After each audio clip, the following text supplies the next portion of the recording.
ಅವರ ಕೇತ್ಗಾನಹಳ್ಳಿ ಬಿಡದಿ ಸಮೀಪದ ಕೇತ್ಗಾನಹಳ್ಳಿಯಲ್ಲಿ 15 ಎಕರೆ ಜಾಗ ಒತ್ತುವರಿಯಾಗಿದೆ ಅಂತೇಳಿ ಕೋರ್ಟ್ ಆದೇಶ ಕೊಟ್ಟು ಅದನ್ನು ವಾಪಸ್ ಪಡೆಯುವಂಥ ಪ್ರಕ್ರಿಯೆ ನಡೆಯಿತು.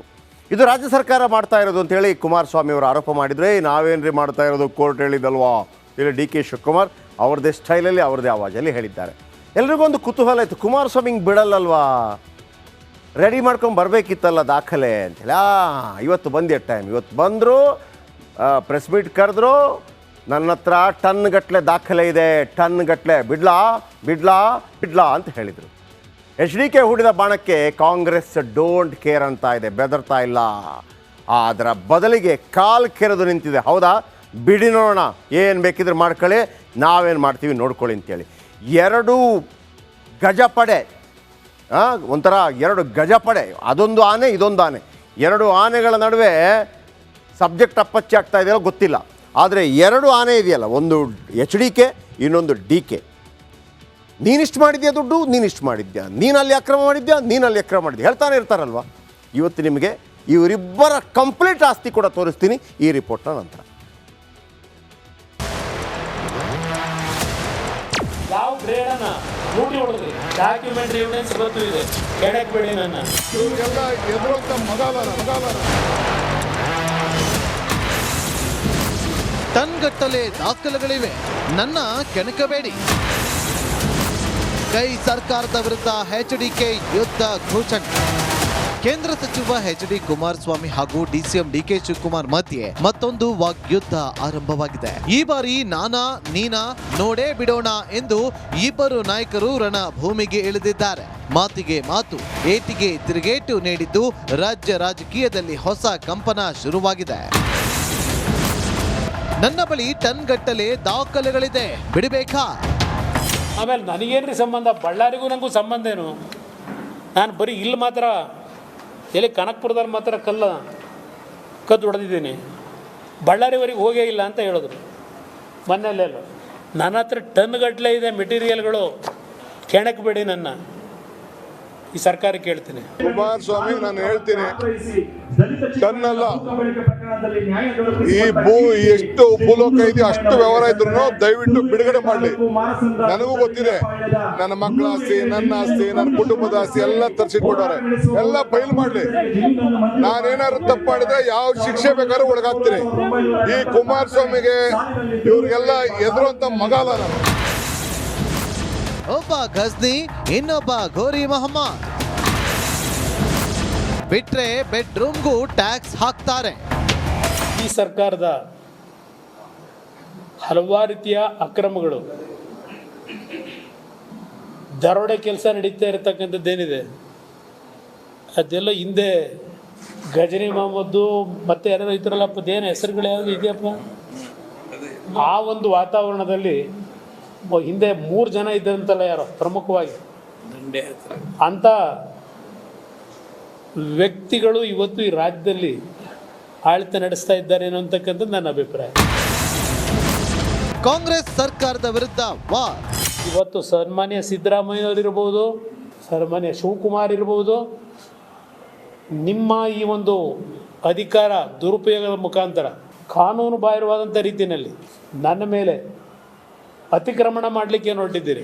ಇವತ್ತಿನಿಂದ ನನ್ನ ವಾರ್ ಈ ಸರ್ಕಾರದ ವಿರುದ್ಧ ಪ್ರಾರಂಭ ಮಾಡ್ತೀನಿ ಅಂತಕ್ಕಂಥದ್ದನ್ನು ನಾಡಿನ ಜನತೆಗೆ ನನ್ನ ಮಾಧ್ಯಮದ ಸ್ನೇಹಿತರ ಮುಖಾಂತರ ಪ್ರಥಮವಾಗಿ ಇವತ್ತು ಘೋಷಣೆ ಮಾಡ್ತಾ ಇದ್ದಾರೆ. ಕುಮಾರಸ್ವಾಮಿಯವರು ಟನ್ ಗಟ್ಟಲೆ ದಾಖಲೆ ಇದೆ ಅಂತಾರೆ, ಅದರಲ್ಲೊಂದನ್ನ ತೆಗೆದು ಸರ್ಕಾರಕ್ಕೆ ಟಕ್ಕರ್ ಕೊಡೋ ಕೆಲಸ ಯಾಕೆ ಮಾಡ್ತಾ ಇಲ್ಲ ಅಂತ ಜನ ಕೇಳ್ತಿದ್ದಾರೆ. Bureau report, republic Kannada. ಆದರೆ ಕುಮಾರಸ್ವಾಮಿ ಅವರಿಗೆ ನಂದು 2 ಪ್ರಶ್ನೆ ಇದೆ. ನೀವು ಟನ್ ಗಟ್ಟಲೆ ಇದೆ ಅಂತ ನನ್ನನ್ನು ಕೆಣಕಬೇಡಿ ಅಂದ್ರೇನು? ನಿಮ್ಮನ್ನು ಕೆಣಕಿದ್ರೆ ಮಾತ್ರ ಬಿಡೋದಾ ನೀವು? ಹಾಗಿದ್ರೆ ಅಲ್ಲೊಂದು ವೇಳೆ ಅಕ್ರಮ ಆಗಿದ್ದರೆ ನೀವು ಬಿಡೋದಿಲ್ವಾ? ನಿಮ್ಮ ಸುದ್ದಿಗೆ ಬಂದರೆ ಮಾತ್ರ ಅಕ್ರಮವನ್ನು ತೋರಿಸ್ತೀರಾ ನೀವು? ನಿಮ್ಮ ಸುದ್ದಿಗೆ ಬರದೇ ಇದ್ದರೆ ನೀವು ಅಕ್ರಮವನ್ನಾಗಿದ್ದರೆ ಮುಚ್ಚಿಡ್ತೀರಿ ಅಂತ ಆಯ್ತಲ್ವಾ? ಡಿ ಕೆ ಶಿವಕುಮಾರ್ ಅಕ್ರಮ ಮಾಡಿದರೆ ನೀವೇನು ಹೇಳಿದ್ದು? ನನ್ನನ್ನು ಕೆಣಕಬೇಡಿ, ನನ್ನ ಹತ್ರ ಟನ್ ಗಟ್ಟಲೆ ಇದೆ ಅಂದರೆ ತಪ್ಪು ಮಾಡಿರೋದು ನಿಮ್ಮ ಬಳಿ ಇದೆ. ಯಾರು? ಡಿ ಕೆ ಶಿವಕುಮಾರ್ ತಪ್ಪು ಮಾಡಿ ನಿಮ್ಮ ಬಳಿ ಇದೆ. ನಿಮ್ಮನ್ನು ಕೆಣಕಬಾರ್ದು ಅಂದರೆ ನೀವು ಯಾವುದಾದ್ರೂ ತಪ್ಪು ಮಾಡಿದ್ದೀರಾ? ಆಗಿದ್ರೆ ನೀವು ತಪ್ಪು ಮಾಡಿದ್ದನ್ನು ತೋರಿಸಿದ್ರೆ ನೀವು ತೋರಿಸ್ತೀರಂತೆ ಅದನ್ನು, ಅದೆಂಗೆ? ಹಾಗಿದ್ರೆ ಇದು ಬ್ಲ್ಯಾಕ್ ಮೇಲ್ ಅಲ್ವಾ ಅನ್ನೋದೊಂದು ಪ್ರಶ್ನೆ ಇದು ನಂಬರ್ 1. ಎರಡನೇದು ಪೆನ್ ಡ್ರೈವ್ ಥರ ಸುಮ್ಮನೆ ತೋರಿಸ್ಬೇಡಿ, ಹೇಳಬೇಡಿ. ಆಮೇಲೆ ಯಡಿಯೂರಪ್ಪ ಅವರ ಕಾಲಾವಧಿಯಲ್ಲಿ ಅತಿ ಹೆಚ್ಚು ದಾಖಲೆಗಳನ್ನು ಬಿಡುಗಡೆ ಮಾಡಿದಂಥ ಒಂದು ಇತಿಹಾಸ ನಿಮಗಿದೆ. ಹಾಗಾಗಿ ದಾಖಲೆಗಳು ನಿಮಗೆ ಸಿಗುತ್ತೆ ಅಂತ ಗೊತ್ತಿದೆ. ಈಗಲೂ ನಿಮ್ಮ ಬಳಿ ದಾಖಲೆ ಇದೆ ಅಂತ ನಮ್ಗೆ ಗೊತ್ತಿದೆ. ಆದರೆ ಅದನ್ನು ಬಿಡಬೇಕು ಕುಮಾರಸ್ವಾಮಿ ಅವರೇ, ಬಿಡಬೇಕು. ನಿಮಗೆ ಲಾಸ್ ಆಗುತ್ತಾ ಲಾಭ ಆಗುತ್ತಾ ಬೇರೆ ವಿಚಾರ. ನೀವು ಬಿಡದೆ ಇದೇ ಥರ ಮಾಡ್ತಾ ಇದ್ದರೆ ನಿಮ್ದು ಯಾವುದೋ ಒಂದು ವಿಚಾರವನ್ನು ಅವರು ಎತ್ತಬಾರದು ಅನ್ನೋ ಕಾರಣಕ್ಕಾಗಿ ನೀವು ಅದನ್ನು ಇಟ್ಕೊಂಡಿದ್ದೀರಿ ಅಂತ ನಾವು ಅಂದ್ಕೋಬೇಕಲ್ಲ. ಹಾಗಾಗಿ ನೀವು ಹೇಳಿದ್ದೀರಿ ಇವತ್ತಿನ ಸಮರ ಅಂತಲ್ವ, ಒಂದೊಂದು ಬಿಡಿ ನೋಡೋಣ, ಬಿಡಿ ನೋಡೋಣ, ಗೊತ್ತಾಗಲಿ ಡಿ ಕೆ ಶಿವಕುಮಾರ್ದು ಏನೆಲ್ಲ ಇದೆ ಅಂಥೇಳಿ. ಇದರ ಜೊತೆಗೆ ವೀಕ್ಷಕರೇ, ಇವರಿಬ್ಬರು ಈ ಥರ ಮದಗಜಗಳು ಜಗಳ ಆಡ್ತಾ ಇದೆಯಲ್ಲ, ಹಾಂ, ಇಷ್ಟೆಲ್ಲ ಆಸ್ತಿ ಯಾರು ಎಷ್ಟೆಲ್ಲ ಮಾಡಿದರು? ಇಬ್ಬರ ಆಸ್ತಿ ಎಷ್ಟು ಅಂತ ಹೇಳಲ್ಲ ನಿಮಗೆ? ವಿದ್ ಏನು ಅಧಿಕೃತ ದಾಖಲೆ, ಇದು ಅಧಿಕೃತ ದಾಖಲೆ. 1985ರಿಂದ ಶುರು ಮಾಡೋಣ. 40 ವರ್ಷದ ಹಿಂದೆ ಇದೇ ಡಿ ಕೆ ಶಿವಕುಮಾರ್ ಹತ್ರ ಎಷ್ಟಿತ್ತು, 40 ವರ್ಷದ ಹಿಂದೆ ಇದೇ ಕುಮಾರಸ್ವಾಮಿ ಅವ್ರ ಹತ್ರ ಎಷ್ಟಿತ್ತು, ಎಲ್ಲಿಂದ ಹೇಗೆ ಬಂದರು? 1985ರಲ್ಲಿ ಡಿ ಕೆ ಶಿವಕುಮಾರ್ ಶ್ರೀಮಂತರಾಗಿರಲಿಲ್ಲ, ಅವರೇ ಹೇಳಿರುವಂಥದ್ದು. ಅವರ ಅಪ್ಪ ಕೆಂಪೇಗೌಡರು ಮಾಡಿಟ್ಟಿದ್ದೇ ಡಿ ಕೆ ಶಿ ಆಸ್ತಿಯಾಗಿತ್ತು. 1985ರಲ್ಲಿ ಸಾತನೂರಿನಲ್ಲಿ ದೇವೇಗೌಡರ ಎದುರು ಸ್ಪರ್ಧೆ ಮಾಡ್ತಾರೆ. 15,800 ಮತಗಳಿಂದ ಸೋತೋಗ್ತಾರೆ ಡಿ ಕೆ ಶಿ. ಆದರೆ ಸ್ಪರ್ಧೆ ಮಾಡಿದ್ದು ಮಾತ್ರ ದೇವೇಗೌಡರವರು. 1989ರಲ್ಲಿ ಮತ್ತೊಮ್ಮೆ ಚುನಾವಣೆ ಎದುರಿಸ್ತಾರೆ. ಡಿ ಕೆ ಶಿ ಬಳಿ 1 ಲಕ್ಷ ಹಣ ಕೂಡ ಇರೋದಿಲ್ಲ. ಆದರೆ 44,595 ಮತಗಳಿಂದ ಅಲ್ಲಿಂದಲೇ ಗೆಲ್ತಾರೆ. ಬಂಗಾರಪ್ಪ ಸಚಿವ ಸಂಪುಟದಲ್ಲಿ ಬಂಧಿಖಾನೆ ಸಚಿವರಾಗ್ತಾರೆ.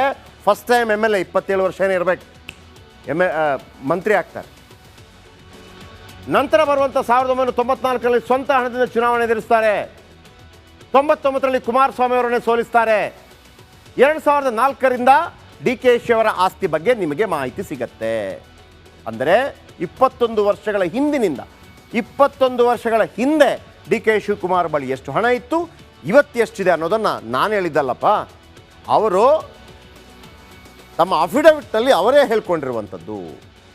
2004ರಲ್ಲಿ ಡಿ ಕೆ ಶಿ ಆಸ್ತಿ ಕೇವಲ 7 ಕೋಟಿ ರೂಪಾಯಿ ಅಫಿಡವಿಟ್ನಲ್ಲಿ ಬರ್ಕೊಂಡಿದ್ದಾರೆ. ಲೋಕಾಯುಕ್ತಕ್ಕೆ ಒಂದು ಅಫಿಡವಿಟ್ ಕೊಡಬೇಕು. ನಾಳೆ ನೀವು MLA ಅಥವಾ MLC ಇದಕ್ಕೆಲ್ಲ ನಿಲ್ಲಬೇಕು ಅಂತಂದರೆ ನೀವು ಅಫಿಡವಿಟ್ ಕೊಡಬೇಕು. ನನ್ನ ಹತ್ರ ಎಷ್ಟಿದೆ, ಚೈನ್ ಇದೆ, ಉಂಗುರ ಇದೆ, ಕಾರ್ ಇದೆ, 1 ಎಕರೆ ಇದೆ, 2 ಎಕರೆ ಇದೆ, ಹೆಂಡತಿ ಹತ್ರ ಇಷ್ಟು ಚಿನ್ನ ಇದೆ, ಮಕ್ಕಳ ಹತ್ರ ಇಷ್ಟು ಎಲ್ಲ ಬರೀಬೇಕು, ಸುಮ್ಮನೆ ಆಗಲ್ಲ. ಅದನ್ನು ಬರೆದಿದ್ದಾರಲ್ಲ, ಅದನ್ನು ಹೇಳ್ತಿರೋದು ನಾನು. ಇದು ನಿಮಗೆ ಏನು ಈ ಡಾಕ್ಯುಮೆಂಟ್ಸ್ ನಿಮಗೆ ಸೋಷಿಯಲ್ ಮೀಡಿಯಾದಲ್ಲಿ ಸಿಗುತ್ತೆ ನಿಮಗೆ. 2008ರಲ್ಲಿ ಡಿ ಕೆ ಶಿ ಆಸ್ತಿ 75 ಕೋಟಿಗೆ ಏರಿಕೆ ಆಗುತ್ತೆ. 4-5 ವರ್ಷದಲ್ಲಿ 4ರಿಂದ 8ಕ್ಕೆ 75 ಕೋಟಿ, 7ರಿಂದ 75 ಕೋಟಿ. 2013ರಲ್ಲಿ 251 ಕೋಟಿ ಆಗುತ್ತೆ. 7 ಕೋಟಿ 2004, 2008ರಲ್ಲಿ 75 ಕೋಟಿ, 2013ರಲ್ಲಿ 251 ಕೋಟಿ. 2018ರಲ್ಲಿ ಡಿ ಕೆ ಶಿ ಆಸ್ತಿ ಪ್ರಮಾಣ 840 ಕೋಟಿ ಆಗಿದೆ ಅಂತೇಳಿ ಅವರೇ ತಮ್ಮ ಅಫಿಡವಿಟ್ನಲ್ಲಿ ಹೇಳ್ಕೊಂಡಿದ್ದಾರೆ. 2023ರಲ್ಲಿ ಡಿ ಕೆ ಶಿ ಆಸ್ತಿ 1413 ಕೋಟಿ ಘೋಷಿಸಿಕೊಂಡಿದ್ದಾರೆ. 20 ವರ್ಷಗಳಲ್ಲಿ, 21 ವರ್ಷಗಳಲ್ಲಿ. 2004ರಲ್ಲಿ 7 ಕೋಟಿ, ಅಲ್ಲಿಂದ ಈಗ 1413 ಕೋಟಿ. ಸದ್ಯ ಇಡೀ ದೇಶದಲ್ಲಿ ಡಿ ಕೆ ಶಿ 2ನೇ ಶ್ರೀಮಂತ ಶಾಸಕ. 1ನೇ ಶಾಸಕ ಪರಾಕ್ಷ ಅನ್ನುವರು, ಅವರು ಶ್ರೀಮಂತ ಶಾಸಕ. ಇನ್ನು ಬ್ಯಾಂಕ್ ಬ್ಯಾಲೆನ್ಸ್, ಭೂಮಿ, ಉದ್ದಿಮೆಗಳ ಒಡೆಯ ಡಿ ಕೆ ಶಿ ಎಲ್ಲವನ್ನು 2023ರ ಅಫಿಡವಿಟ್ನಲ್ಲಿ ಘೋಷಿಸಿಕೊಂಡಿದ್ದಾರೆ. ಹಾಗಾಗಿ ಅವರೇ ಹೇಳಿರುವಂಥದ್ದು. ಎಲ್ಲಿಂದ ಹೇಳಿದ್ರಿ, ಎಲ್ಲಿ ಅದೆಲ್ಲ ಅಂತ ಅವ್ರು ಹೇಳೋಂಗಿಲ್ಲ, ಯಾಕಂದರೆ ಅವರೇ ಹೇಳಿರೋದು. ಬನ್ನಿ ಈಗ ಇನ್ನೊಂದು ಮದಗಜ, ಕುಮಾರಣ್ಣ. ಕುಮಾರಸ್ವಾಮಿ ಆಸ್ತಿ ಎಷ್ಟು? 1996ರಲ್ಲಿ ಕನಕಪುರದಿಂದ ಗೆದ್ದು ಶಾಸಕರಾಗ್ತಾರೆ ಕುಮಾರಸ್ವಾಮಿ. 1999ರಲ್ಲಿ ಡಿ ಕೆ ಶಿವಕುಮಾರ್ ವಿರುದ್ಧ ಸೋಲಾಗತ್ತೆ. 14,387 ಮತಗಳಿಂದ ಸೋತಿದ್ದ ಕುಮಾರಸ್ವಾಮಿ 2008ರಲ್ಲಿ 39 ಕೋಟಿ ಆಸ್ತಿ ಹೊಂದಿದ್ದ HDK. 2009ರಲ್ಲಿ ಕುಮಾರಸ್ವಾಮಿ ಆಸ್ತಿ 49 ಕೋಟಿ. ಒಂದೇ ವರ್ಷದಲ್ಲಿ 10 ಕೋಟಿ ಜಾಸ್ತಿ ಆಗುತ್ತೆ ಕುಮಾರಸ್ವಾಮಿ ಅವರದು. 2013ರಲ್ಲಿ 137 ಕೋಟಿ ಆಸ್ತಿ ಘೋಷಿಸಿಕೊಂಡ್ರು. 5 ವರ್ಷದಲ್ಲಿ 88 ಕೋಟಿ ಹೆಚ್ಚಾಗಿತ್ತು ಆಸ್ತಿ. ಇವರೇನು ಕಡಿಮೆ ಇಲ್ಲ. 2014ರಲ್ಲಿ HDK ಆಸ್ತಿ 149 ಕೋಟಿ ಏರಿತ್ತು. 2014ರಲ್ಲಿ ಒಂದೇ ವರ್ಷದಲ್ಲಿ 12 ಕೋಟಿ ಜಾಸ್ತಿ ಆಗಿತ್ತು. 2018ರಲ್ಲಿ ಕುಮಾರಸ್ವಾಮಿ ಆಸ್ತಿ 167 ಕೋಟಿ, 2023ರಲ್ಲಿ HD ಕೆ ಆಸ್ತಿ 189 ಕೋಟಿ ಆಗಿತ್ತು. 2024ರ ಲೋಕಸಭಾ ಎಲೆಕ್ಷನ್ಗೆ ಸ್ಪರ್ಧೆ ಮಾಡ್ತಾರಲ್ಲ, ಆಗ ಕುಮಾರಸ್ವಾಮಿಯವರ ಆಸ್ತಿ 217 ಕೋಟಿ, ಒಂದೇ ವರ್ಷದಲ್ಲಿ 28 ಕೋಟಿ ಆಸ್ತಿ ಜಾಸ್ತಿ ಆಗಿದೆ. ಇದು ಕೂಡ ಕುಮಾರಸ್ವಾಮಿಯವರು ತಾವಾಗಿಯೇ ತಮ್ಮ ಅಫಿಡವಿಟ್ನಲ್ಲಿ ಹೇಳಿಕೊಂಡು ಲೋಕಾಯುಕ್ತಕ್ಕೆ ಸಲ್ಲಿಸಿರುವಂಥ. ಓಕೆ.